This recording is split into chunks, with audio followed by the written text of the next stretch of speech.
সাফ অনূর্ধ্ব-20 ফুটবল টুর্নামেন্টের সেমিফাইনালে শক্তিশালী নেপালকে ১-০ গোলে হারিয়ে ফাইনালে পৌঁছেছে বাংলাদেশ দল। ম্যাচের ১১ মিনিটে প্রতিপক্ষকে বোকা বানিয়ে মানিকের হেডে গোল পায় বাংলাদেশ দল।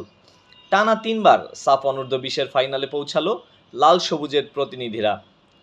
অপর সেমিফাইনালে ভুটানকে বড় ব্যবধানে হারিয়ে ফাইনালে পৌঁছেছে ভারত। শুক্রবার আরেকটা জমজমাট হাই ভোল্টেজ ফাইনাল দেখার অপেক্ষায় বিশ্ববাসী। তবে কালকের ম্যাচের সবচেয়ে বড় আকর্ষণ ছিল সুলিভান ব্রাদার্সের ডেকলান সুলিভান। ম্যাচ শেষ হওয়ার মাত্র ৩ মিনিট আগে সাবস্টিটিউট হিসাবে মাঠে নামেন তিনি, সাথে ইনজুরি টাইমের ৬ মিনিট। এই ৯ মিনিটেই নিজের জাত চিনিয়েছেন ডেকলান। ২২ নম্বর জার্সিতে শেষ মিনিটেই দুটি দুর্দান্ত পাস দিয়েছেন গোলবারের সামনে। দুটিই গোল হতে পারত ফরোয়ার্ডরা মিস না করলে।